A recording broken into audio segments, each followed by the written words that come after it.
जय पुरुषोत्तम देव। स्वागत है आपका भक्ति सागर ब्लॉग्स में। मैं रेखा आज आपके लिए अधिक मास के पुष्कर स्नान की कथा लेकर आई हूँ।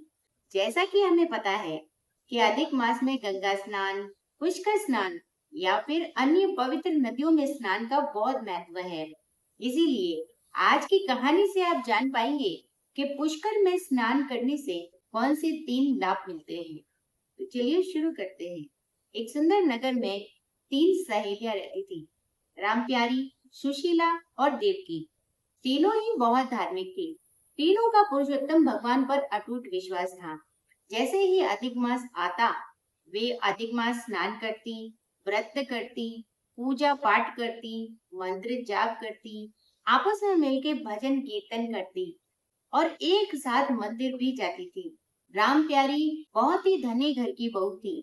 उसके घर में कोई कमी नहीं थी, लेकिन बस उसे एक ही दुख था, उससे संतान नहीं थी।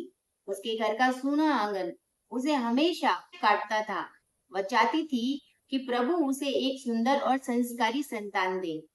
वही सुशीला बड़े घर से थी, लेकिन हमेशा बीमार रहती थी। घुटनों में दर्द रहता था और कई असाध्य रोगों से पीड़ित रहती थी। चाहती थी कि भगवान उसे निरोगी काया दे दे। वही देवकी गरीब घर की थी। बस वो और उसका पति दिन रात मेहनत करते, तब कहीं जाकर सूखी रोटी उन्हें खाने को मिलती थी। वह चाहती थी कि भगवान उसके घर की दरिद्रता दूर कर दे। बस तीनों की मनोकामनाएं थी और इसी मनोकामना को लेकर नित्य प्रतिदिन पुरुषोत्तम भगवान का ध्यान, पूजन, अर्चन करती रहती थी। एक दिन तीनों इकट्ठा हुई और आपस में बातें करने लगी। राम प्यारी ने कहा कि फिर से अधिक मास आ रहा है, चलो इस बार हम पुष्कर में जाकर अधिक मास स्नान करते हैं। तभी सुशीला बोली कि अरे नहीं नहीं, मेरे तो घोड़ों में दर्द रहता है, मुझसे कहाँ पुष्कर राज की सीढ़ियां चढ़ी जाएगी, मुझसे तो नहीं हो पाएगा। बस। और देवकी बोली कि मैं चलना तो चाहती हूँ, लेकिन मेरे पास इतने पैसे नहीं हैं कि मैं पुष्कर राज का खर्चा उठा सकूं। मेरे पति दिन रात मेहनत करते हैं, तब कहीं जाकर हमें सूखी रूखी रोटी मिलती है। तभी राम प्यारी देवकी से कहती है कि तुम चिंता मत करो, मेरे पास भगवान का दिया सब कुछ है, मैं तुम्हारा भी खर्चा उठा लूंगी। और सुशीला ये बात सुनकर विचार करती है कि ये दोनों जा रही हैं और यहाँ मैं अकेली रह जाऊंगी। तभी सुशीला कहती है कि यदि तुम दोनों जा ही रही हो तो मैं भी चलती हूँ। क्या पता पुष्कर राज भगवान मुझे स्वस्थ कर दे। ऐसा करती हूँ कि मैं अपनी बेटी दामाद को साथ ले लेती हूँ, ताकि मेरी बेटी मेरी देखभाल भी कर लेगी और मैं पुष्कर स्नान भी कर लूंगी। बस ऐसा कहकर वह सभी पुष्कर राज के लिए हंसी खुशी रवाना होते हैं। रास्ते में भजन गाते हुए, कीर्तन करते हुए पुष्कर की यात्रा शुरू करते हैं। आखिर वह पल आ ही जाता है। सभी पहुंचते हैं पुष्कर राज। और पुष्कर राज पहुंचते ही, जैसे ही वह गाड़ी से नीचे उतरते हैं, तभी एक छोटा सा बालक भागते हुए सामने आता है और राम प्यारी से कहता है कि मुझे बहुत भूख लगी है, क्या आप मुझे कुछ खाने को देंगी। तभी राम प्यारे को उस पर दया आ जाती है और राम प्यारी अपने लाए हुए खाने में से उसे खाने को देती है। ऐसे करके तीनों पूजा का थाल लेकर पुष्कर की ब्रह्म घाट की पैड़ी पर आती हैं। राम प्यारी और देवकी तो नीचे उतर जाती है, लेकिन चूंकि सुशीला से चढ़ा और उतरा नहीं जाता है, तो उसकी बेटी उसे धीरे धीरे नीचे उतारती है और उसे स्नान करवाती है, उसके कपड़े धोती है और उसकी खूब सेवा करती है। अब तीनों पुष्कर राज में डुबकी लगाना शुरू करती हैं और जैसे ही पुष्कर राज में डुबकी लगाती है, वहां का सारा पानी चमकने लगता है और दूसरी डुबकी में वहां पर कपूर की खुशबू फैल जाती है। तभी देवकी के पास एक पंडित आके कहता है, देवकी, यदि तुम अधिक मास में पुष्कर स्नान कर ही रही हो, तो तुम्हें अपने पितरों के लिए तर्पण अवश्य करना चाहिए।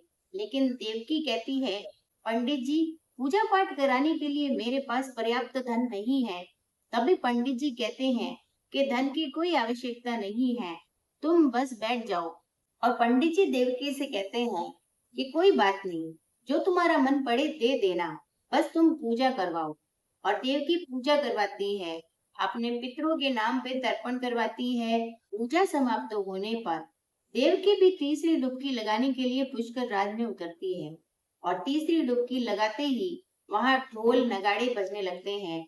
अनायास ही वहां पर चतुर्भुजधारी पुरुषोत्तम भगवान प्रकट होते हैं और तीनों सहेलियों से कहते हैं, राम प्यारी, सुशीला, देवकी, मैं तुम तीनों की भक्ति से बहुत प्रसन्न हूँ।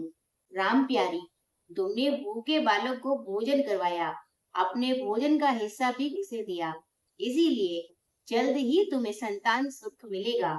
और भगवान पुरुषोत्तम उसे एक कमल निकाल कर देते हैं। फिर सुशीला से कहते हैं, सुशीला, तुमने अपनी बेटी को भी अपने साथ पुष्कर स्नान करवाया है, इसीलिए इससे तुम्हारे पिछले जन्म के सारे पाप नष्ट होते हैं।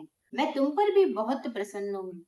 इतनी रोगी होने के बावजूद भी, असाध्य रोगों से ग्रसित होने के बाद भी तुमने पुष्कर में स्नान किया, इसीलिए तुम्हारा कल्याण होगा। यहाँ का चढ़ना मत लेना, तुम्हारे घोड़ों का दर्द और शरीर की सारी पीड़ा दूर हो जाएगी।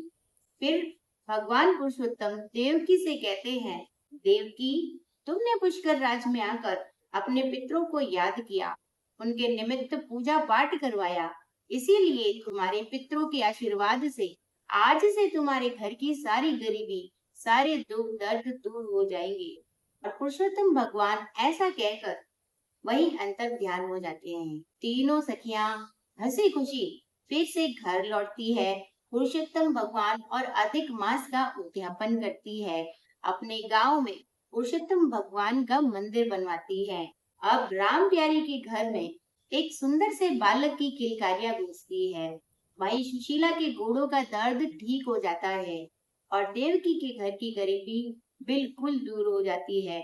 जैसे ही वह घर पहुंचती है, उसकी टूटी फूटी झोपड़ी की जगह आलीशान मकान होता है। तो ये थी पुष्कर राज की महिमा। बोलिए पुष्कर राज की जय, पुरुषोत्तम भगवान की जय। जिस प्रकार पुष्कर राज में पुरुषोत्तम भगवान ने उन तीनों सखियों की मनोकामनाएं पूर्ण की, वैसे ही कहते, सुनते और हुंकार भरते सबकी मनोकामनाएं पूर्ण करे। आपकी भी यदि कोई मनोकामना है तो अधिक मास में पुष्कर स्नान जरूर करें। संभवतः पुष्कर राज सबकी सुनते हैं। अगर आपको मेरे द्वारा सुनाई गई कथा सच में अच्छी लगी हो तो इसे एक लाइक दे, अपनों तक, अपने परिवारजनों, मित्रों के साथ शेयर जरूर करें। और इसी प्रकार की नित्य प्रतिदिन कहानियां सुनने के लिए यदि चैनल पर पहली बार आए हैं तो चैनल को सब्सक्राइब करना ना भूलें।